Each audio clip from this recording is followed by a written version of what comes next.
गुरुवे गौरचन्द्राय राधिकाय तदालय कृष्णाय कृष्णभक्ताय तद्भक्ताय नमो नमः। वंशाकल्पतरुभ्यश्च कृपासिन्धुभ्यैव च पतितानां पावनेभ्यो सर्ववैष्णवेभ्यो नमो नमः। রাধে রাধে সকল ভক্তবৃন্দকে, আশা করি সকলে ভালো আছে। ভাগবত ভক্তি, শ্রী ভাগবত ভক্তি ইউটিউব এবং ফেসবুক চ্যানেলে সকলকেই স্বাগতম জানাই। আর এই ভাগবত ভক্তি ইউটিউব এবং ফেসবুক চ্যানেলে সকলকে স্বাগতম জানাচ্ছি। আজকে আমরা গুরু পূর্ণিমা নিয়ে আলোচনা করব, যে গুরু পূর্ণিমা কবে, গুরু পূর্ণিমার দিন কিভাবে কি পালন করতে হবে, কিভাবে আমরা পালন করব, সেই সমস্ত সব বিষয় নিয়ে আজকে আমরা উপস্থিত হয়েছি। চ্যানেলটিকে কেউ যদি না সাবস্ক্রাইব করে থাকেন, চ্যানেলটিকে সাবস্ক্রাইব করে দিন আর পাশে থাকা বেল আইকনটি টিপে দিন, যাতে সবার আগে আমাদের এই ভিডিও আপনারা পেতে পারবেন। আর আসুন, সবার আগেই অনন্ত কোটি বৈষ্ণববৃন্দকে আমার সহস্র সহস্র কোটি দণ্ডবত প্রণাম। যারা যারা এই ভিডিও দেখছে বা দেখবেন, মাতৃমণ্ডলী বা পিতৃমণ্ডলী, সকলের চরণেই আমার দণ্ডবত প্রণাম। আসুন আমরা এই গুরু পূর্ণিমা কবে কিভাবে পালন করব একটু শ্রবণ করি। তো এবারে আমাদের গুরু পূর্ণিমা পড়েছে 29শে জুলাই। যারা এই পাঠ এবছর আমাদের গুরু পূর্ণিমা হচ্ছে 29শে জুলাই। তো 29শে জুলাইয়ে ব্যাস পুজো হবে। অনেকে জিজ্ঞাসা করেন যে গুরু পূর্ণিমার দিন কি করা উচিত। তো গুরু পূর্ণিমার দিন কি, এটা আগে জানতে হবে। খুব মন দিয়ে শুনবে। ব্রহ্ম মুহূর্তে উঠে স্নান, সর্বপ্রথম নিজের নিত্য নিয়ম আহ্নিক ইত্যাদি পূর্ণ করে তৎপশ্চাৎ শ্রী গুরুদেবের চরণে গিয়ে সেখানে গুরু পুজো আরম্ভ করতে হবে। গুরুদেবের পুজো করে তৎপশ্চাৎ এইবার বাকি যত কাজ আছে, যদি ভগবত সেবা ইত্যাদি যদি গুরুদেব কাছেই থাকেন তাহলে সাক্ষাৎ আগে গুরুদেবের সেবা পুজো। আর যদি নাও থাকে, গুরুদেব দূরে থাকলে ঘরের মধ্যে যে চিত্রপট রাখা আছে সেই চিত্রপটের মধ্যে গুরুদেবের পুজো ইত্যাদি করে, আর গুরু পূর্ণিমার দিন উৎসব উপলক্ষে ঠাকুরকে বিশেষ যা যা রন্ধন করে দেওয়া যায় নৈবেদ্য, সেগুলো সব নৈবেদ্যগুলো অর্পণ করবেন। আর তার মধ্যে ভুজয়ম মধু পায়েসেহি, মানে পায়েস আর এইসব মিঠা কিছু বানাবেন। তার মধ্যে পায়েসকে খুব উত্তম বলা হয়েছে, পায়েস বানাবেন। আর কি বলা হয়েছে, গুরু পূর্ণিমার দিন যারা যারা শিষ্যগণ আছে, যদি সামর্থ্য হয়, যদি পারেন, মস্তক মুন্ডন করে দেওয়া উচিত। কি করা উচিত? মস্তক মুন্ডন। কেন? এই দিনকে ব্রজের মধ্যে মুরিয়া পূর্ণিমাও বলা হয়। আমাদের ব্রজের মধ্যে, বৃন্দাবনের মধ্যে মুরিয়া পূর্ণিমা বলা হয়। এখন অনেকেই জানে না যে মুরিয়া পূর্ণিমা কেন বলা হয়। কেন কি এই দিন আমাদের স্বরগোস্বামীর মধ্যে প্রভুপাদ শ্রী 108 শ্রী সনাতন গোস্বামীপাদ তিনি দেহত্যাগ করেছিলেন। তো তিনি যখন দেহ রাখলেন, আজ এই গুরু পূর্ণিমার দিনে যখন দেহ রাখলেন, এই আষাঢ় মাস শুক্লপক্ষ পূর্ণিমা তিথিতে তিনি যে দেহত্যাগ করলেন, আর তার দেহত্যাগের জন্য সেই বিরহে গুরুদেব দেহত্যাগ করেছেন। সেই কারণে সব ব্রজবাসীগণ, শুধু শিষ্য নয়, সমস্ত ব্রজবাসীগণ, হাজার হাজার ব্রজবাসীগণ মস্তক মুন্ডন করলেন। কেন? তিনি ব্রজের নিধি ছিলেন। ব্রজের কে ছিলেন? সিদ্ধ মহাত্মা ছিলেন, সাক্ষাৎ গৌর পার্ষদ ছিলেন। ভেবে দেখুন। তো সনাতন গোস্বামী যখন দেহত্যাগ করেছেন, সবাই তার বিরহে, সবাই তার সেই যে তিনি চলে গেলেন বিয়োগে কষ্টে মস্তক মুন্ডন করালেন।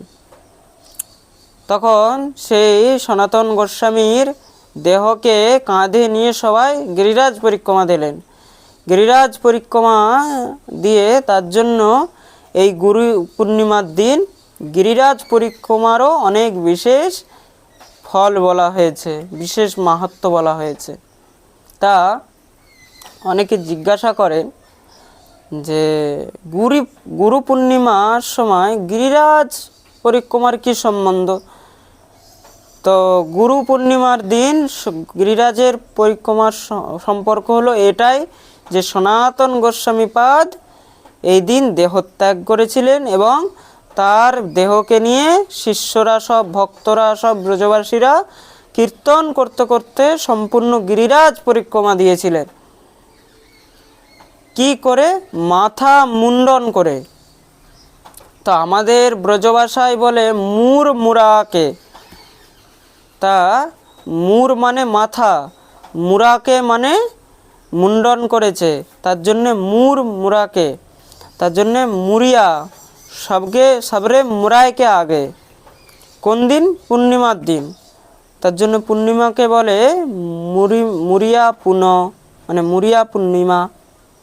তা মুরিয়া পূর্ণিমার দিন গিরিরাজ পরিক্রমার বিশেষ সম্বন্ধ রয়েছে। তার জন্য সেই স্মৃতি তখন থেকে অদ্য অবধি আজও আমরা এইভাবেই গিরিরাজ পরিক্রমা দিয়ে থাকি। তার জন্য গুরু পূর্ণিমার দিন গিরিরাজ পরিক্রমা দিতে হয়। আর গিরিরাজ পরিক্রমা না দিতে পারলে তখন আমাদের বৃন্দাবনের মধ্যে রাধা দামোদর আছে। তো রাধা দামোদরের মধ্যে ওখানে 4 বার পরিক্রমা দিলেন। সেখানে গিরিরাজ শিলা আছে, যেটা স্বয়ং ভগবান সনাতন গোস্বামীর জন্য দিয়েছিলেন। যখন তিনি বৃদ্ধ হয়ে গেলেন, নিত্য আর যেতে পারছেন না, তখন তাকে শিলা প্রভু দিয়ে আজ থেকে তুমি 4 বার করে পরিক্রমা করবে। কেন তিনি যেতে পারলেন না?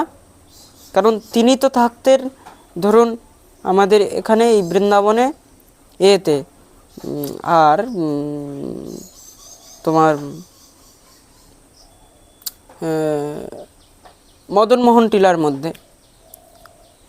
টিলার মধ্যে যেটাকে কালীদহ থেকে একটু এগিয়ে, এই বিষয়টাও আজকে বলে দিই। তো ওখানে থাকতেন উনি। তো উনি নিত্য প্রতিদিন এক তো বৃন্দাবন থেকে রাধাকুণ্ড যেতে হয় 22 কিলোমিটার, 22-23 কিলোমিটার লেগেই যায়। তো 22-23 কিলোমিটার মানে রাধাকুণ্ড, আবার রাধাকুণ্ড গিয়ে আবার গিরিরাজ পরিক্রমা হয় ধরে নাও 25 কিলোমিটার। তো এতটা উনি বৃদ্ধ হয়ে গেছেন, জরাগ্রস্ত হয়ে গেছেন, তখন আর পারছেন না। প্রভুপাদ তখন মনে মনে তবুও তিনি যাবেনই, তেনার নিত্য নিয়ম আছে, তিনি ওই গিরিরাজ পরিক্রমা দিবেনই। কিন্তু ভগবান কি করলেন দেখুন, ভক্তবৎসল ভগবান কত কৃপাময়। তিনি তখন বললেন যে তুমি নিত্য আমার কাছে আসো, তো তোমাকে আর আসতে হবে না, আমি তোমাকে এই শিলা প্রদান করলাম, তুমি এই শিলা নিত্য পরিক্রমা করবে, নিত্য 4 বার করে পরিক্রমা করবে, তাহলেই আমাকে পরিক্রমা করার ফল পেয়ে যাবে। কেন কি এতটা তুমি আর হেঁটে আসতে পারবে না, তোমার তো বয়স হয়েছে। তার জন্যে এই ব্যবস্থা ভগবান নিজে করে দিলেন। আর তাহলে এখান থেকে ওখানে তোমাকে আর যেতে হবে না।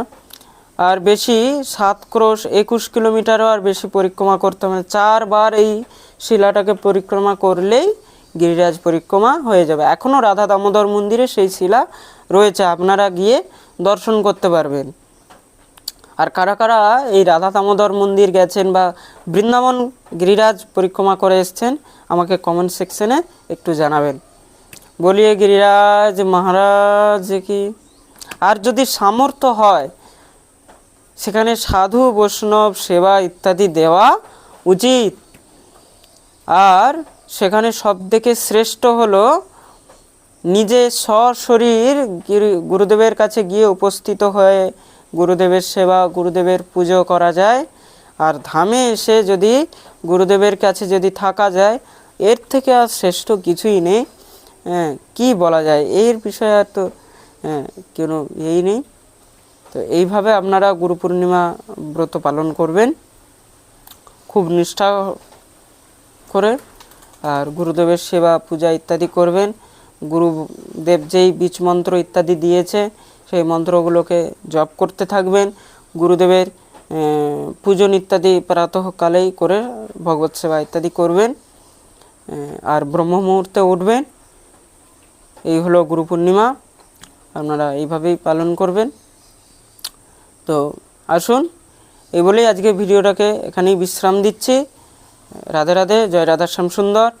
সকল ভক্তবৃন্দকে প্রণাম আবারও। আর ভিডিও চ্যানেলে নতুন হয়ে থাকলে চ্যানেলটিকে সাবস্ক্রাইব করে আমাদের এই ভাগবত ভক্তি পরিবারের সঙ্গে জুড়ুন। রাধে রাধে, জয় নিতাই।